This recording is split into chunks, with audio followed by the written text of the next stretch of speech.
It's lovely to see you here tonight. Thank you again to McMenamins, and thank you very much to Powell's, which is certainly the best bookstore in the universe.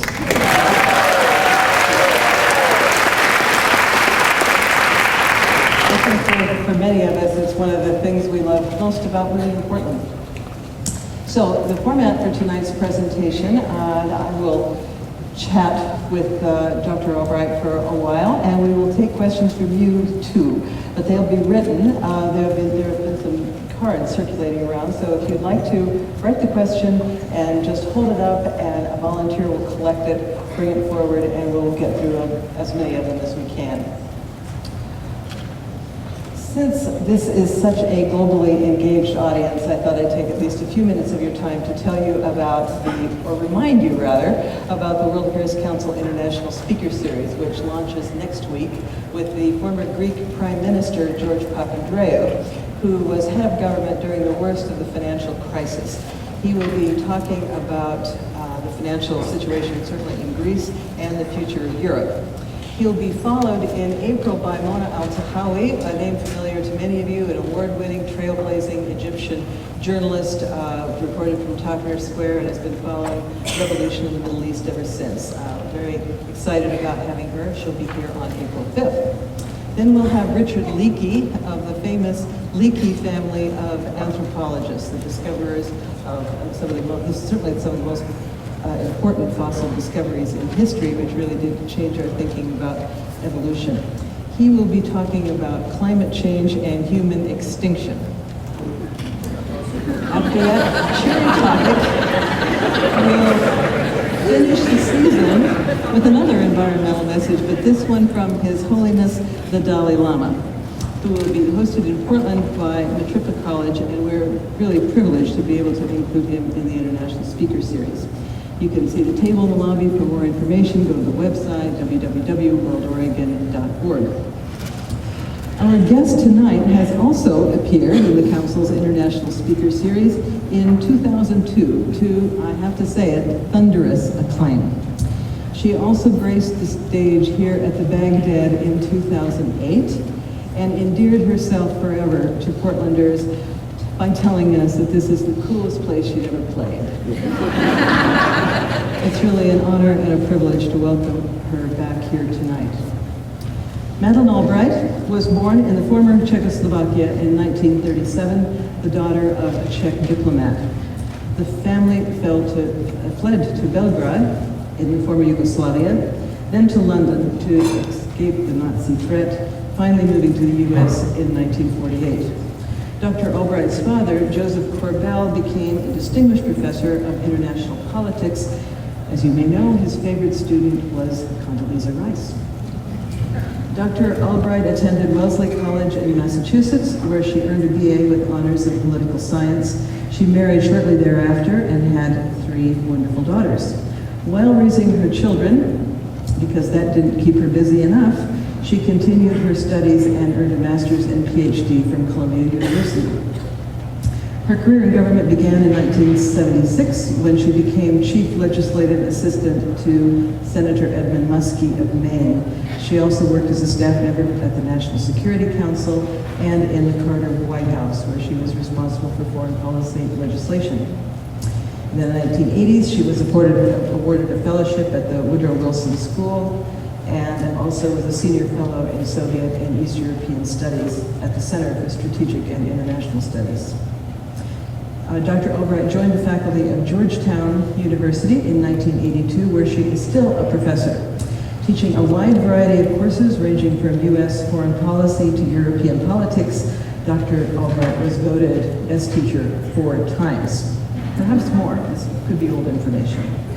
In addition, she was responsible for developing programs to enhance opportunities for women in international careers. Also during the 1980s, Dr. Albright gained recognition as a key advisor on foreign policy issues to Democratic candidates. She was appointed to her first diplomatic post U.S. Ambassador to the United Nations by President Clinton in 1993. In 1996, she was nominated by President Clinton to be Secretary of State. She was confirmed unanimously by the U.S. Senate and sworn in January 1997, becoming the highest-ranking woman in the history of American government.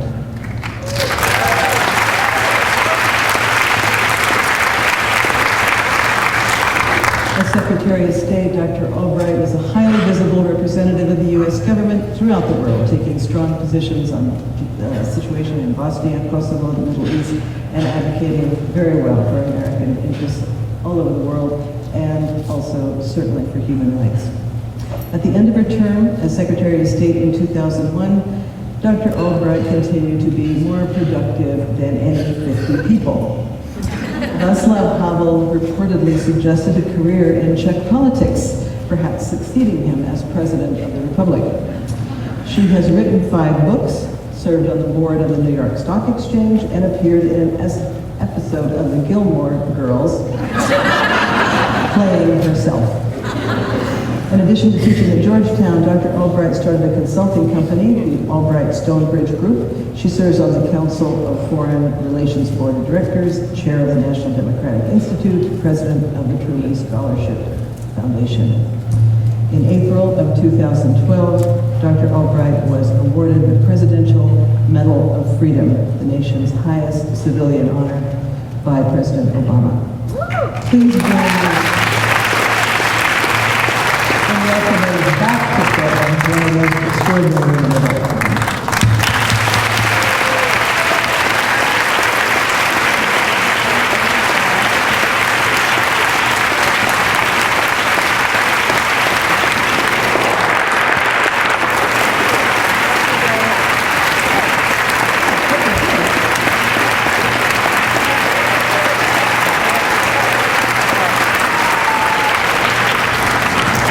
Well, Maria, thank you for telling everybody who I am, because not everybody always knows.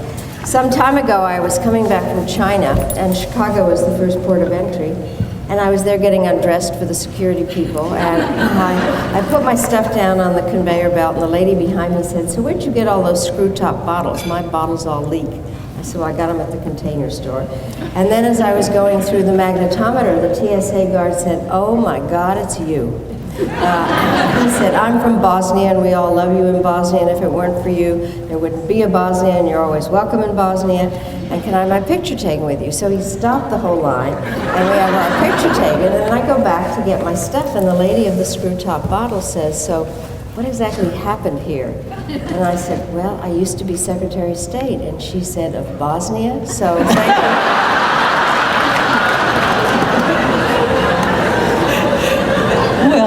That would have it in Portland. Quite a warm welcome by this very lovely and enthusiastic crowd of global citizens. We're here, of course, Madeleine Albright has had such an extraordinary life, such an extraordinary history, has done so many extraordinary things that we could literally be here for a week chatting. But tonight we're going to focus, for the most part at least, on her new book, Prague Winter. And I will have to say that I love this book. This is just such an interesting time of history, 1937 to 1948. It's about her own childhood. It combines the history of her family with the politics of that period. But it's such a multi-layered book because it also touches on morality and values and tough decisions and the role of big countries and small countries and how the interests of the small countries are often subsumed as the bulldozer of imperialism goes forward. So first, I guess I'd like to ask you if there were any special challenges in writing a history in which you and your family also participated. I'm sure accuracy is always important, but you can't help but see it through the lens of your own experience. Well, thank you. I'm glad you like it. Thank you very much. And I'm delighted really to be in this beautiful, beautiful theater, pool hall, whatever, and to play here again. It is really great.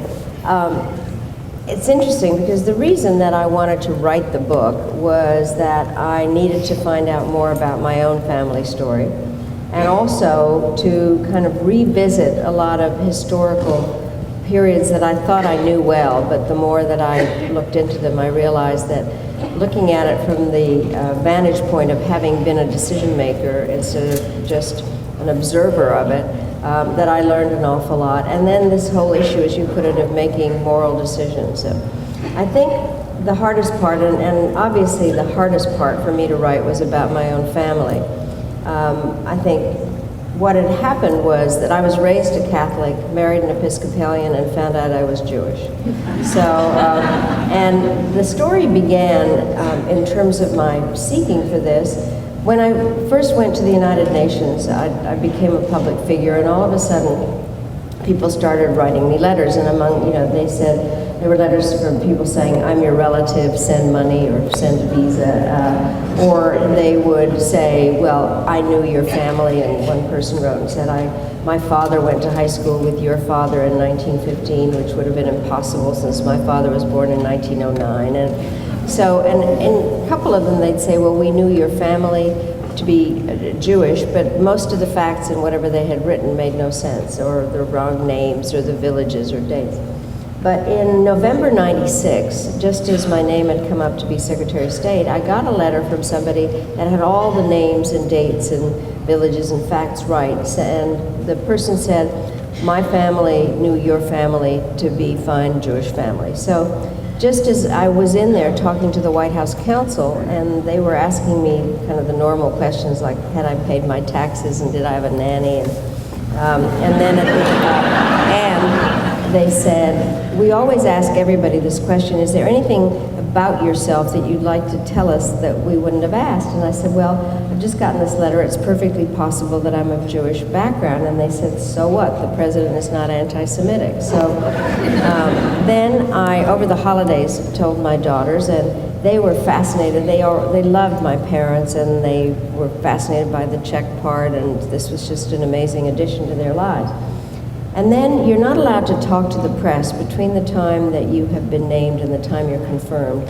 But a Washington Post reporter, Michael Dobbs, wanted to write a profile of me. So my office gave him names of people to talk to. And on the first week that I was Secretary of State, he comes into my office, and I'm sitting at my desk, and he starts pulling out these really disgusting documents, which were, the Nazis were very organized, and they had these cards on which they noted names and what date people had been sent to concentration camps. And he starts putting these in front of me, and then various names of my family. And I was just stunned. I mean, hard to explain exactly how I felt about it. It's one thing to find out you're Jewish, it's another to find out that large numbers of your family have died in concentration camps.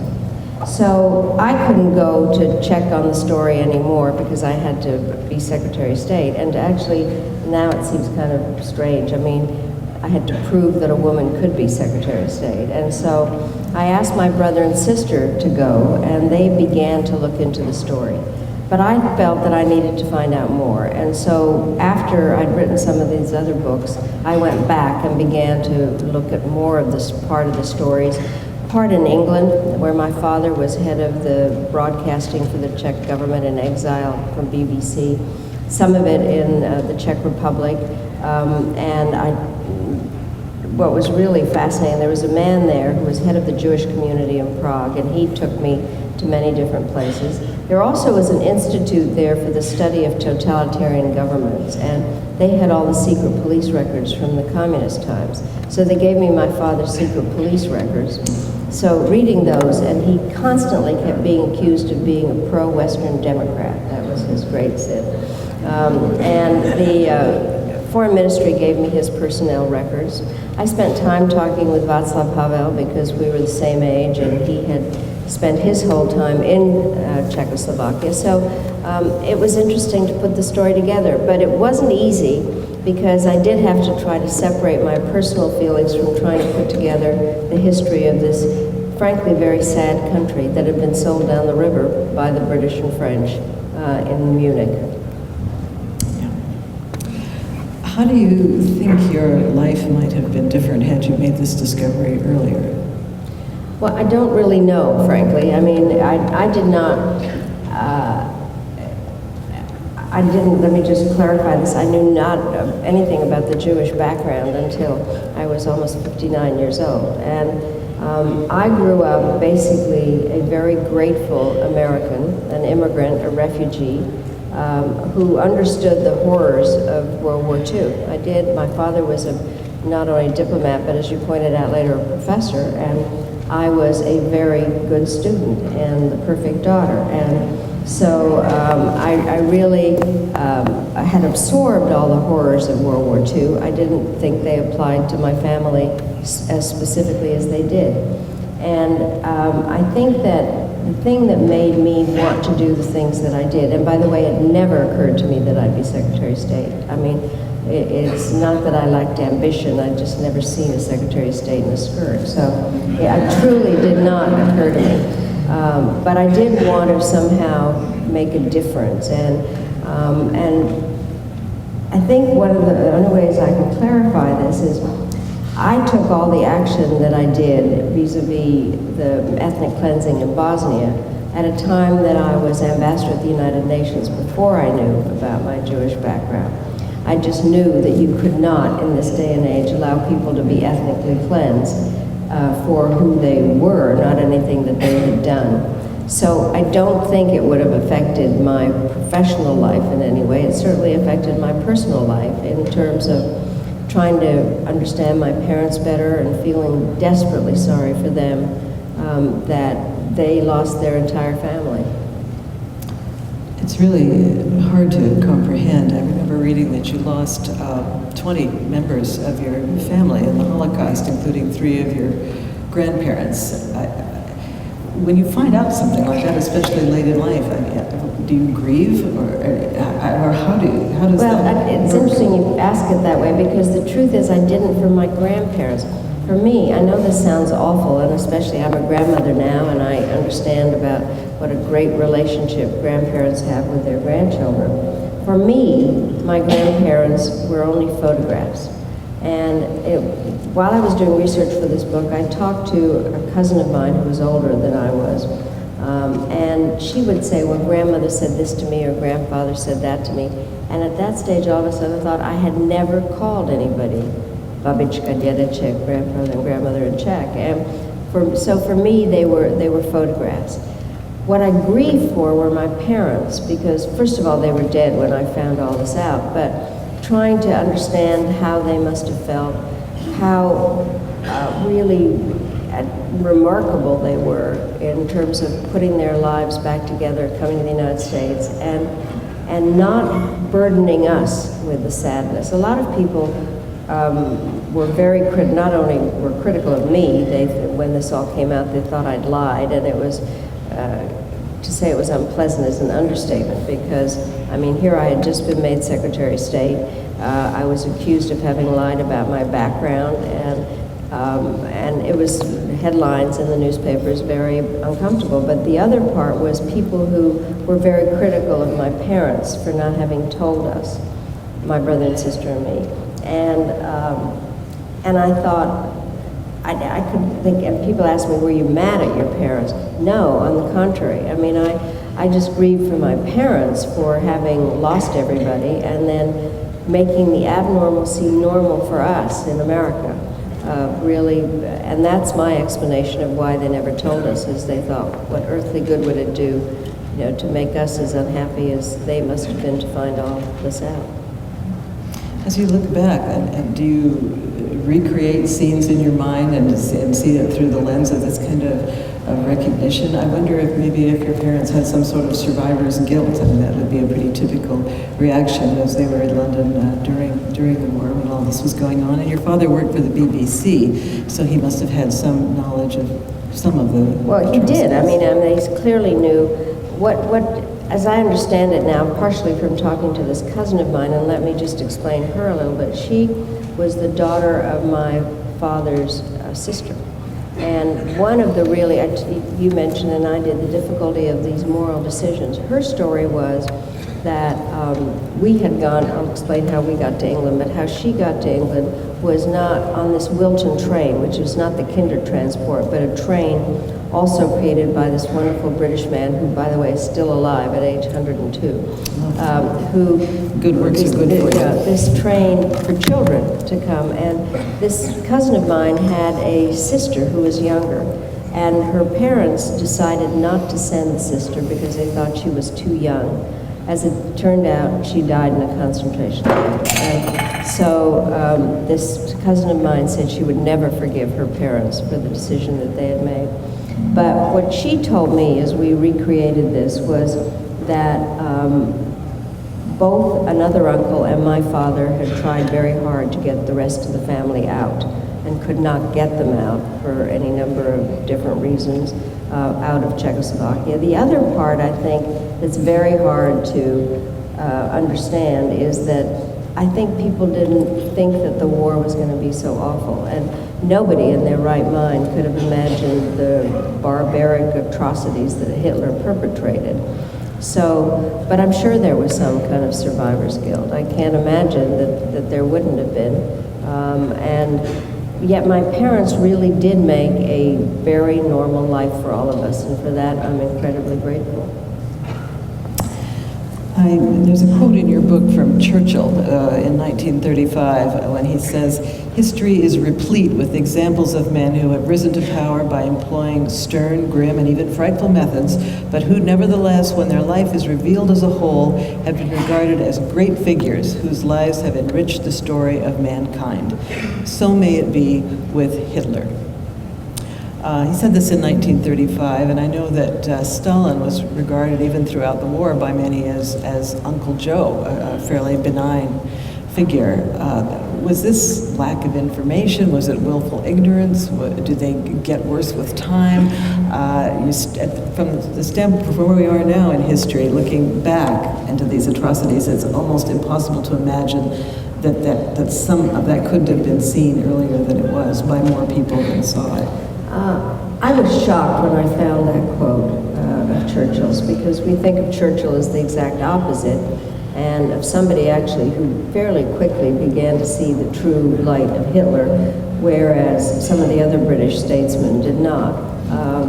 But I think that there is sometimes a lack of knowledge, I think, in the context, and a sense that people are operating within very difficult circumstances, and then all of a sudden you see some of the terrible things that they have done. In the case of Hitler, what I found very surprising generally is how many English people were pro-German. I mean, if you watch Downton Abbey, you know, right. But very interesting in a number of ways. And also, the thing that surprised me, and this is something that I really came to recently, is I grew up absolutely appalled at what happened at Munich, that Neville Chamberlain had basically made agreements that sold Czechoslovakia down the river, never consulted with the Czechoslovaks themselves. But there is an element now that I think I understand better, which is that the British and French were exhausted from World War I. Tons of, many of their people had died, a lot of the whole generation of young men. And I think they would have done anything in the world to keep peace, which is why they were basically feeding the beast of Hitler as he wanted more land. And I think I understand that better now than I might have as I had studied history younger. I think with Stalin, there was a different thing going on, and that is that he was our ally, willing to fight this horrible Hitler. And therefore, there really was kind of I think, denial, kind of an apology for him, that he had a hard country to run, all kinds of things. And I think there was some denial. And then, as we know, there were some Americans who were quite enamored of some of the things that were going on in communist Russia. We've all studied that. Hitler's first strike against Czechoslovakia was the so-called liberation of the Germans and the Sudeten Germans. Can you tell us how that evolved and why it was so important? Obviously, this is pre-Munich, and that's part of this track, but What was the situation with the Sudeten Germans Well, that he I was think able what's to do this? interesting is to think a little bit about Czechoslovakia as an interesting country. It was created in 1918 as a result of World War I with an awful lot of influence by Woodrow Wilson. What I think a lot of people hadn't focused, the first president of Czechoslovakia was a man who married an American. And he did something that a lot of men aren't doing today, which is he took his wife's maiden name as his middle name. He married Charlotte Gehrig, and he was Thomas Gehrig Master. So here they've been married at the end of the 19th century, which is really kind of hard to fathom. And then the Czechoslovak Constitution was modeled on the American one, with a significant exception. It had equal rights language in it in 1918. Czechoslovakia was not a ethnically homogeneous country. It was made up of the Czechs and the Slovaks, and then there were some Poles and Hungarians, but there were a lot of Germans. And there had been a lot of Germans living, Czechs and Germans had lived together for a long time during the period of the Austro-Hungarian Empire. The northwestern part of Czechoslovakia was called Sudetenland, south of Germany. And that is where most of the Germans lived. And there, I think, really were questions about how these various ethnic groups operated within this new country. And there were, and again, these things that I've learned, I grew up thinking this was a perfect country, this golden little country in the middle of Central Europe, the only functioning democracy. That is true. It was the only functioning democracy in Central Europe. But it wasn't perfect, as it turns out. And some of the Germans complained about the fact that they didn't have enough jobs within the central government. The Slovaks also were unhappy with some of the treatment by those in Prague. And despite the fact that the Czechs and Germans had lived together for a very long time, there was this unhappiness in terms of the job distribution, but that was exacerbated by Hitler and somebody who was kind of a follower of his, a man called Konrad Henlein, who created a party, the whole basis of which was to change the setup and to make sure that actually the Germans in Sudetenland, that not just the people, but the land would be transferred to Germany. And that is how it all began, because he really literally was kind of a fifth column that was there undermining the process and close to the Nazi party. And there really were issues in terms of how he operated, and he then became the wedge.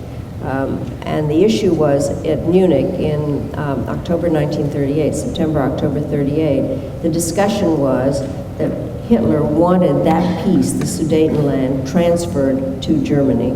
And that is how the agreement was made in Munich, and the country was basically cut up so that part was determined to be going to Germany. A certain part was given to Poland on the north and a certain part to Hungary. And after that, in March 39, the Germans actually marched into Prague. It's extraordinary to think that during this carving up of the country, there wasn't even a Czech representative at the table. Well, that was the stunning part, is that this was done over the heads of Czechoslovakia. And you said something in your opening remarks. It's an example of how major powers make decisions about the fate of small countries. And if the small countries are not even at the table. Plus, Neville Chamberlain went back to England after all this, peace in our time, he said. But also at various debates that they had in Parliament, he said, why should we care about people in faraway places with unpronounceable names?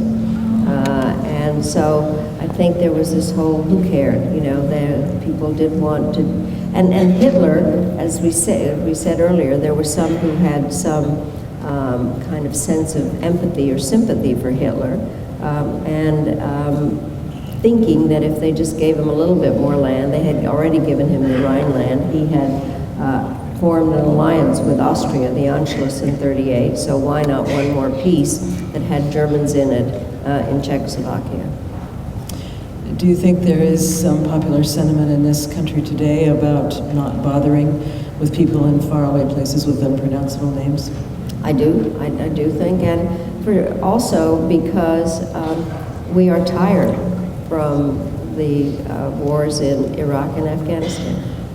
And I think that this is one of the very difficult parts in terms of trying to recognize to what extent we have some responsibility for what happens in other countries.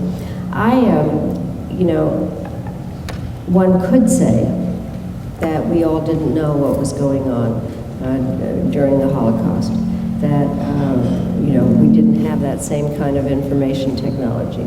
To go back to another question you asked me about my behavior, as a result of information, we knew everything that was going on in the Balkans. And so the question was, should the United States have done something about what was going on in Bosnia and later Kosovo? We now know everything that's going on everywhere. And I have been involved in a very interesting case study and looking in a process that's known as R2P, responsibility to protect. If a leader of a country not only does not protect his own people, but is actually killing them, does the international community have any responsibility to do something about it? And there is a United Nations resolution that actually says, yes, we do have a responsibility. What happened in Libya was undertaken under responsibility to protect. And so the question is, how does the international community react to people in faraway places with unpronounceable names? And how does this or should this play out in Syria? Well, this is the issue of trying to figure out what can be done.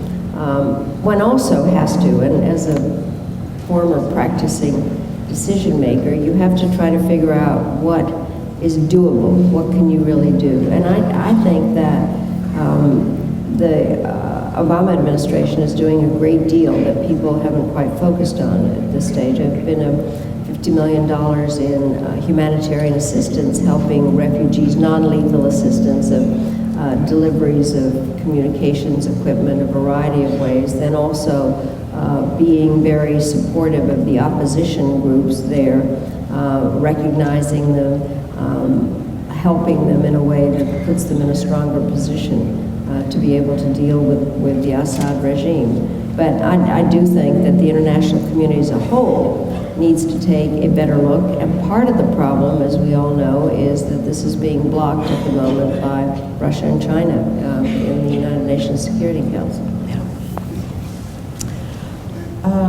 One of the most diabolical characters in your book is Reinhard Heydrich, the German administrator or Reichsprotector. He was assassinated in 1942 by Czech parachutists. A very extraordinary part of the book. It reads like a thriller. Can you tell us how they pulled this off? And then, of course, there were lots of unintended consequences. We've mentioned the difficulties of making moral decisions, and you kind of think that they're all black and white. They're not. And this is one of the cases where you can see the dilemma. What happened was, first of all, the Czechoslovak government was in London in exile. But it wasn't being fully recognized by the British government, because to do that, it meant to repudiate Munich, which they were not prepared to do for any number of reasons. And at the same time, the Czechs that were there, among them my father, but President Beneš was there, they were trying to prove their value to the Allies. And a group of Czechoslovak military actually were training with the British for any number of campaigns that they participated in on the continent. One of them were a group of parachutists who were determined that they were going to assassinate Heydrich, and they actually did. And they were parachuted in. They were hidden by, I don't want to spoil the whole story, but they were hidden by some people, and they managed to assassinate him. He was the number 3 Nazi in the pantheon of evil people, and he had in many ways been behind inventing the Holocaust. And this was the only assassination of a high-level Nazi throughout the whole war. What happened as a result of it was that Hitler decided to level a whole town called Lidice, eliminated thousands of people. And as I found out, much to my own horror, is my grandmother, as they were also rounding up Jews as a punishment for this, she was rounded up to go to a concentration camp as a result of that. What did happen, however, was that all of a sudden the British did recognize the Czechoslovak government in exile, and they had proven their worth. So the question is, was it really worth doing? This horrible man was assassinated, but there were, as I said, a whole town disappeared, and it is quite a story in terms of, and other parts of it that are worth thinking about is, under what circumstances do people turn in somebody for their behavior, rat on somebody? I mean, if they know that their neighbor will do it if they don't, and in the meantime they can secure the livelihood of their children, how do you judge people that do that? Or how do you judge people that help to translate for the Nazis? Or I think throughout the book I kind of point out some behavior where outwardly it looks like evil and cowardice, but if you kind of think through how you would behave in that situation, it gives you a little bit of pause. Yes, there are certainly many examples of those kinds of moral choices that don't even seem like moral choices. It seems like daily business at the time, and only later on do you see the import. Right. Can you tell us about Terezin, which the Germans, in one of the most sickening twists in this tale, sometimes referred to as a spa? But it is the most hypocritical kind of operation. It was built, it was in kind of northwestern, the Bohemian part, a place that had been originally a fort established by the Austrians in honor of Empress Theresienstadt. And it had been a prison, and actually Gavrilo Princip, the man who had assassinated Archduke Ferdinand in Sarajevo, was incarcerated there at the time that it was just a prison. What happened was that Prague was really a very much of a center of Jewish life. As I looked into it, Franz Kafka was in Prague, and they had a very several synagogues and an incredible Jewish cemetery, and so, but Jews began to be put in ghettos, and so there was this whole idea that perhaps it would be better to basically seduce a lot of Jews to go up to this place, that it was a lovely place, a spa, that they could be there and would not be bothered by the war. So what happened was that Terezin itself, there was this fort, but there also was a town, and I went to visit it. It looks like a lovely town. I mean, nice buildings with a square, with a kind of garden square in the middle. And it wasn't actually a termination, it was not a concentration camp in terms of a death camp. It was a transfer camp with a lot of labor that took place there. And they had so many talented Jews there that they had a whole symphony orchestra. They had, children went to school, but they also, obviously, it was a labor camp. Among the various things that happened that I think are worth noting is that the Germans wanted to prove that this was a nice place, and so they invited, the Red Cross came in to examine it. They set up a whole kind of phony part of it, or they cleaned up a part of it and made it look nice, and that it had various conveniences. And then when the Red Cross team came, they marched children by and they fed them food, and then they take the food away and give it to the next group of children. And basically what happened was that the people that were there from the Red Cross were completely fooled, and they gave Terezin they whitewashed the whole thing. And for me, the lesson in that, we have so many kind of humanitarian inspection teams and things that go out now, how important it is for those people to be fully trained to look for what they're supposed to be looking for, ask a lot of questions, and not ever be allowed to be fooled by those who are trying to fool you, which is what the Germans did. But Terezin, it's the most, I mean, I've now been there several times, it's the most peculiar place in that it does have this fort, but then this perfectly nice town. And people live in the town now, and so, and yet it's really horrible things happen there. Who is... And this. Yeah. I didn't do that. Yeah. Okay. Who is the good soldier Schweik? Well, the good soldier Schweik is a made-up character of a soldier that was theoretically fighting with the Austro-Hungarians during World War I. But basically, he did nothing. He was kind of a saboteur and complained a lot and became kind of a character.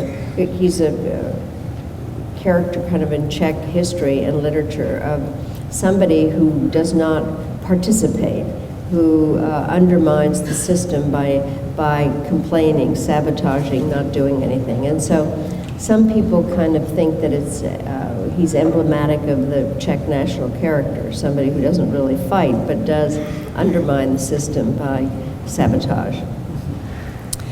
After the war, the Czechs carried out reprisals against the Germans and Hungarians, maybe to a lesser extent Hungarians, at least anyone who was thought to have been sympathetic to the fascist cause.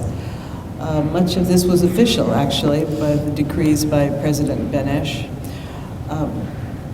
Perhaps this was understandable, but was it justifiable? Well, this was the hardest part for me to kind of unearth for myself. As I said earlier, I'd always thought that Czechoslovakia was this perfect country, democracy of people that treated each other properly. As you point out, it was understandable. The Germans, the Jews were the lowest level of people as far as the Germans were concerned. Other Slavs, Czechs, Poles, etc., were the next level, who also were kind of not worth thinking about. Only the Aryans were. So the bottom line is that the Czechs really were treated terribly during the war. Many non-Jewish Czechs had been sent to concentration camps. And so when the war ends, there is revenge. And I had not really ever understood or focused on it, which is that Germans were burned alive or thrown into rivers, but basically they were pushed out of Sudetenland. And they were ethnically cleansed and sent to Germany. So when I was very involved in the issues in the Balkans, people would say, well, what do you think your people did? They did the same thing to the Germans, pushing them out of the country. And I had never focused on it in that particular way. What is interesting is Václav Havel, well, as you point out, President Benes did have these Benes decrees in which property was taken away from the Germans, and also this removal of the Germans, the Sudeten Germans, to Germany. President Havel, when he came into office, apologized for all of this, and he was very much criticized by a lot of people for doing that. But it was very typical of him in terms of the way he operated. And for me, what made him such a fantastic figure was that he knew how to forgive. He forgave the Germans, but he also forgave the communists for their jailing of him a number of different times. And I also, sometimes people ask me who are the people I admire most in the world.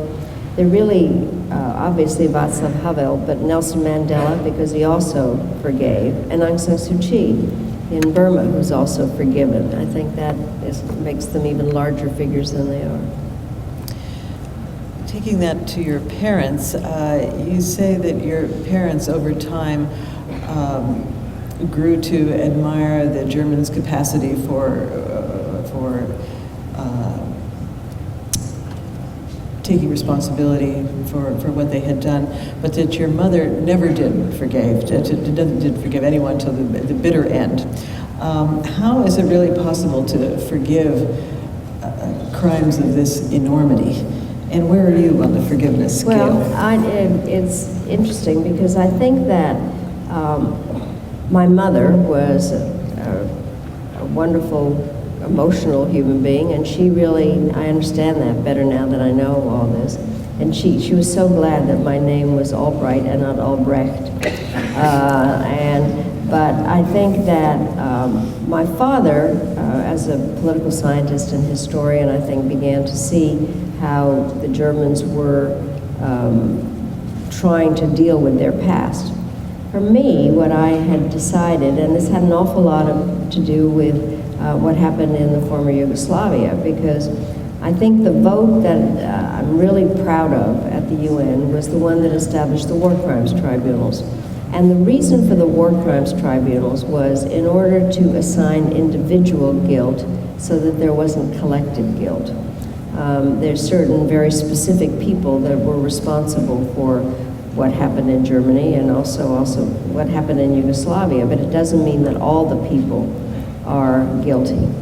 So I have followed carefully the way that the Germans have actually apologized a lot, admitted what they have done wrong. And I have a wonderful friend whose name is Joschka Fischer, who was the foreign minister of Germany. And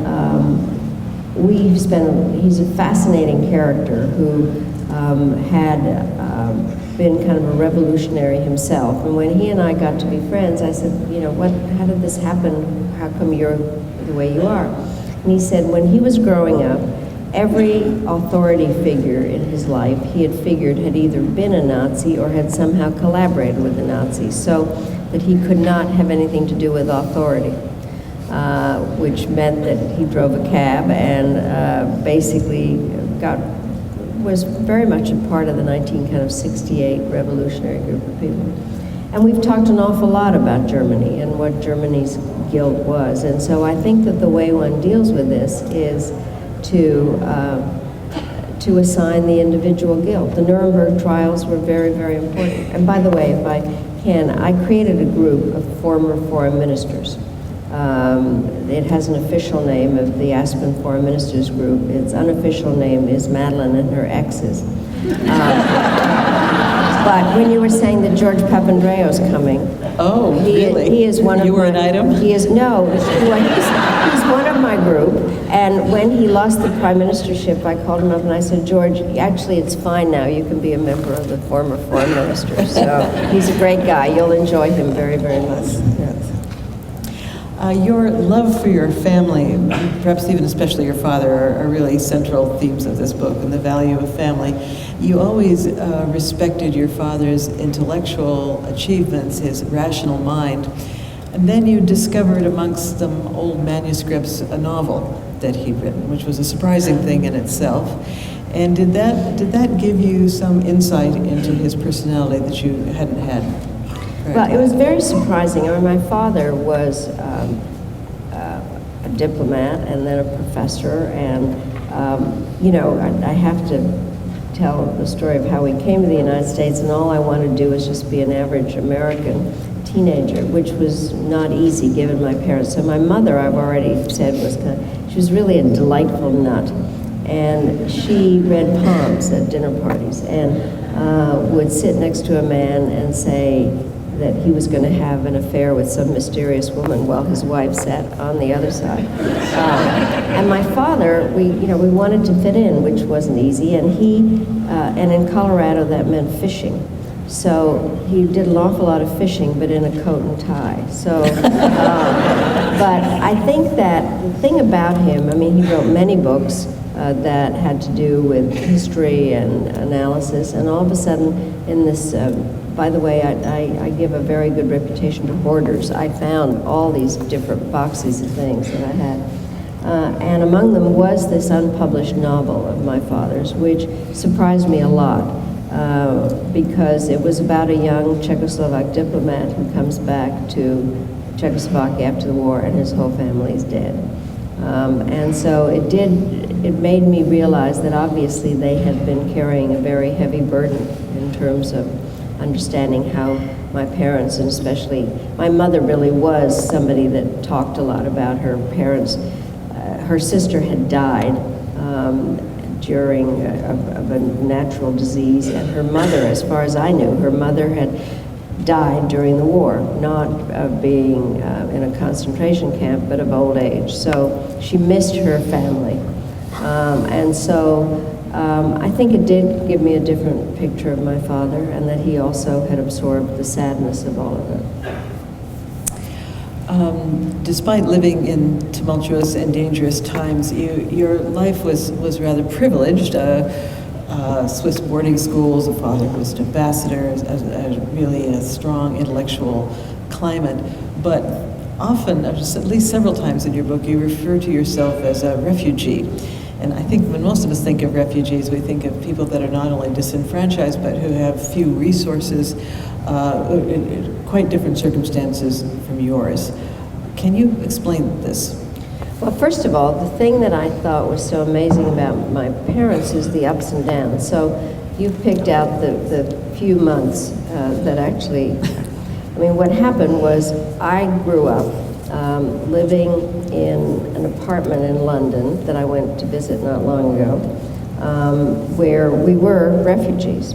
And then during the war, we lived in a house out in the country after the Blitz. In the Blitz, we were in London with a whole other family. So then we go back to Czechoslovakia and then to Yugoslavia, where my father was an ambassador. So from having been refugees in England, my father, he has a driver and a chef, and we live at the embassy. I then did go to school in Switzerland, and then my parents left again and this time for the United States, and they took nothing with them because they were pretending that my father, his last assignment was as the Czechoslovak representative to the UN to deal with the India, Pakistan, and the Kashmir issue. And under those circumstances, the family would go back to Prague while he went to India. But my mother instead, with my brother and sister, went to London while I finished school. So we came to the United States, and my father defected. And so we were refugees, and we moved to Denver, where when I think about it, we lived in pretty narrow straits in terms of people lending us a lot of things and living with borrowed furniture, and I went to school on scholarship. And so basically, I think that what my parents were able to do was to live in this up and down life of being, of having these, I think they both came from well-to-do families, but they had nothing from that. And so, as I said earlier, they had this incredible capacity of making the abnormal seem normal, but it was pretty modest in many different ways. Refugee, I say in the following ways. It was interesting when we were in England, and my father used to tell this story all the time when we came to the United States. When we were in England, people would say, "We're so sorry your country's been taken over by a terrible dictator. You're welcome here, and when are you going home?" And when we came to the United States, people would say, "We're so sorry your country's been taken over by a terrible system. You're welcome here, and when will you become a citizen?" And that explained everything about America. And so we were refugees, and we were welcomed here, which is why I care so deeply about the issue of immigration. And would you tell us more about your ideas on immigration for Prague? Well, I know this sounds very self-centered, but actually America's gained from some of the immigrants that are here.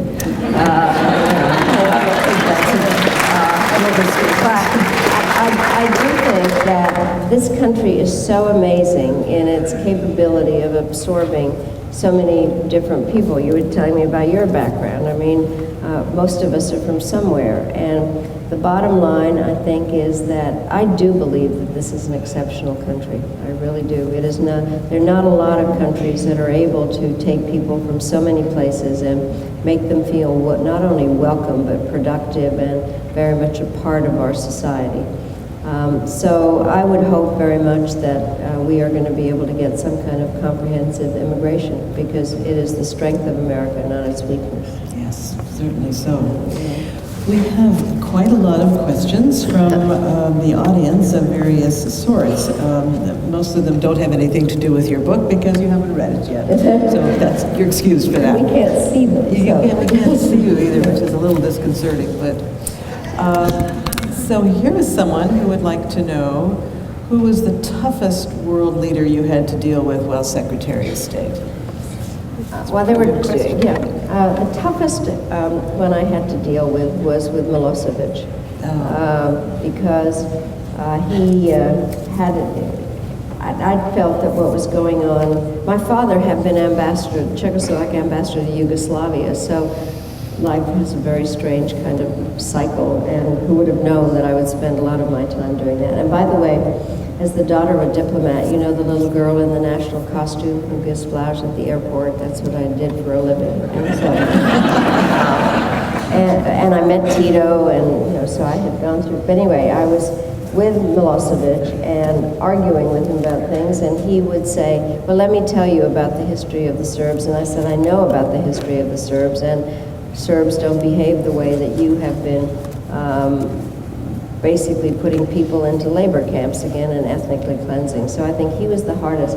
But what was really hard, that I think people may not recognize, it is practically impossible for an American, anyway, to shake hands with somebody and not smile. And so I walk in, I was bound and determined that no matter what, I was not going to smile. And there's some pictures that people took. I have one in my book, Madam Secretary, where I look like, just gritting my teeth so that I don't smile. But I think he was about as horrible as anybody that I ever met. Yes. Well, actually, we have a question here on Bosnia, which is what made the situation in Bosnia deserving of intervention while that in Rwanda was not? Well, I'm always glad to answer this question because of the following, and it may take me a few minutes, because I think that it's very important for people to understand what it is you know at the time you make a decision, and what is the context that you're making the decision, not one where you go back and with 20/20 hindsight. So what happened when the Clinton administration took over was the Bosnian issue had started earlier, frankly. And it was right after the Gulf War, and the first President Bush and Secretary of State Jim Baker had basically said that we didn't have any dog in that hunt, or some way that it was put, and that the Europeans were going to be able to take care of Bosnia.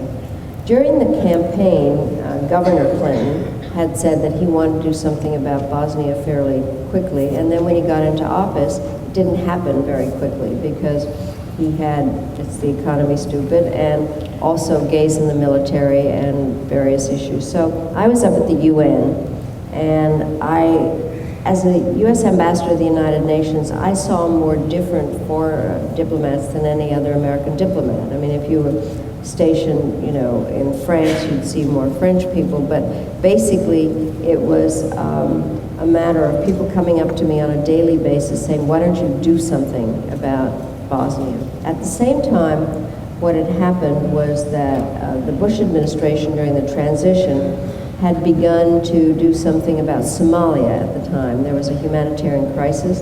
The American effort there had begun as a humanitarian crisis, and ultimately got much larger into disarmament, and then we got the United Nations to take it over. There also were issues that were going on in Haiti with refugees coming in boats to the United States, the government overthrown there. And so there were all these things happening. When I got to the UN, I began to really specialize in looking at how the peacekeeping operations worked, and who carries anything out? Does the UN have a peacekeeping operation? Do American troops go in? So that was the context of what was going on. And then in Somalia, you had Black Hawk Down and Americans being dragged through the streets. In Haiti, we had sent an aircraft carrier there. There were riots. The aircraft carrier had to be turned around. And on Rwanda, and I know this is always hard to believe, but I sat in the Security Council, and every day the representative of the Secretary General would come in to report on various things that were going on throughout the world. And Rwanda was only one of many terrible things that was going on. I went back in writing my memoirs to see what we knew when. There was nothing in the intelligence information that we were getting that would explain what was going on in Rwanda. No journalist asked any question about Rwanda. And then what happened was that the airplane of the Rwandan President Hutu was shot down, and there was what I call volcanic genocide. And I was in the Security Council. My instructions were that we were not supposed to enlarge any of the UN forces that were already there. I got so mad, I got up from my chair and I went and called the White House and I said, I need new instructions, and I didn't get new instructions. The bottom line is that I wish we had done more. But I truly do think that we couldn't have gotten there in time to stop the genocide. And yet I do wish we could have done more. But there's no way to explain it unless you understand the context of what was going on in other places, and also the lack of information. There was a lot of information afterwards, but at the time there was not. You have been quoted many times as saying that you loved, just loved, being Secretary of State. What about it did you love, and what wasn't so lovable? Well, I loved, first of all, I clearly love foreign policy, so who would have thought I would ever have the opportunity to do foreign policy all the time while I was there. And then the story of my life is basically, there's a thread there, which is that when the United States is not involved, terrible things happen, Munich. When the United States came into World War II, everything changed. I remember seeing American soldiers during the war. When the United States, as a result of agreements made during World War II, did not liberate Czechoslovakia, then terrible things happened. So I really so believe in the goodness of American power, and how one can use it to help not only secure our national interests, but which is the job when you are Secretary of State, but in doing so, improve the situation throughout the world. It really, I think it really was remarkable to watch what the U.S. could do. And then, you know, given my background, sitting behind a sign that said United States just absolutely was the greatest thing that ever could have happened to me. People ask me, what's the most important thing that ever happened in my life?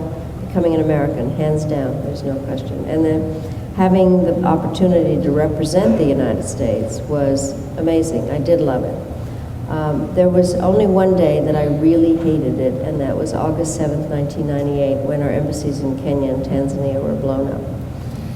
And trying to figure out how it happened, what one could have done, and then bringing the bodies home. Various things in life I never thought I would do is to sit in a cargo plane with the coffins of Americans, and you sit backwards in a plane, and they had put a tarp down, and the coffins were on the other side of the tarp, and I woke up, and all of a sudden I'm sitting in the middle of the coffins that were all draped with American flags, and I thought, I never thought I'd have to do something like this. So those kinds of things, I have to say, really were devastating, but I did love being Secretary of State.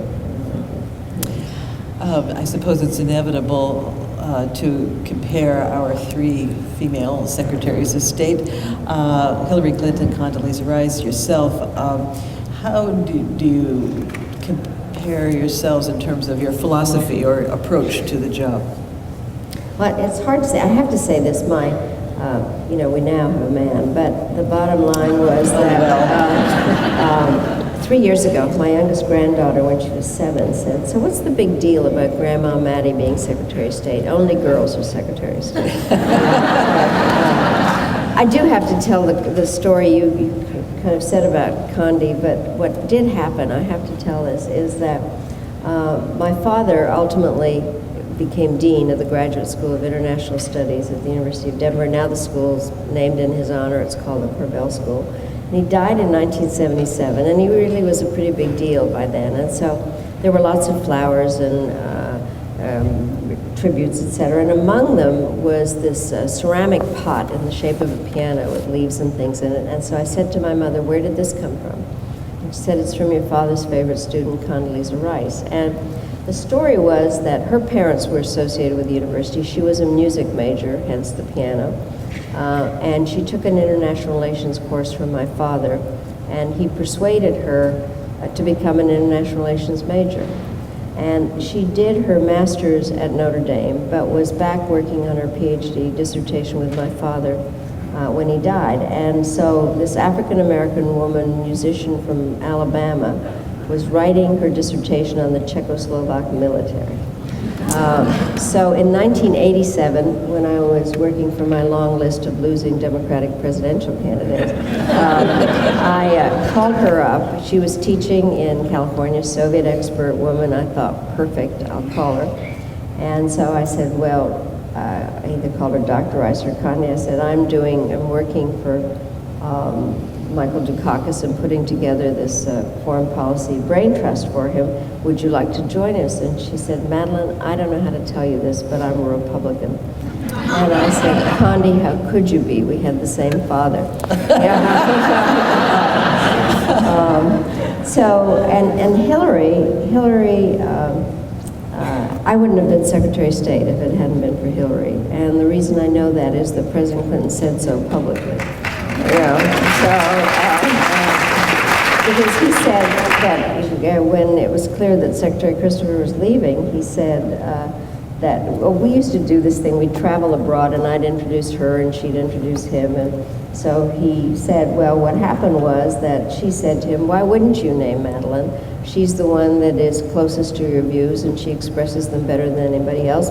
And besides, it would make your mother very happy. So, but she was remarkable as First Lady. We did an awful lot of things together in terms of going abroad, meeting with a variety of human rights groups, women's groups. We were a pretty good tag team. And I think that what she was able to do as Secretary of State was, I had decided that women's issues needed to be central to American foreign policy, not just because I was a feminist, but because when women are politically and economically empowered, societies are more stable, so it made more sense. And so Hillary took it a whole step further in terms of spending much more time on the issue, making very clear about things that had to be done. And then she did something, her incredible political skills came into play in terms of when she went to countries, she spent an awful lot of time, the way I talk about it is kind of disaggregating the society. She was able to have town hall meetings, to meet with a lot of different people. I think she was a fabulous Secretary of State. Yes, indeed. You know, we would actually love to have her here in Portland as part of our International Speaker Series. Is there any way you can help us with that? Well, I'll tell her this is a great place. Oh, no. Well, it might not be at the Bagdad. Or it might have to be at the Bagdad. But we can work out some kind of deal, I'm sure. Well, of course, the question that everyone wants to know, will she run? I have no idea. Does she, do you think? Do you think she has any idea? Yeah, probably. probably. I guess she's entitled to rest for a little bit, yes. Well, I think we need to wind up pretty soon because you're on in another time zone and off early in the morning. But I guess just finishing up with John Kerry, who acknowledged his three immediate predecessors in the role of Secretary of State and said that he would do his best to fill those high heels. Oh, what advice? Stole my line. Stole your line. I'll tell you what happened. When I became secretary, I was there and I said, I hope my heels can fill Warren Christopher's shoes. Okay, well, let's hope he emulates some of your other. Well, what advice would you give him? Well, I think, by the way, he's a very good friend.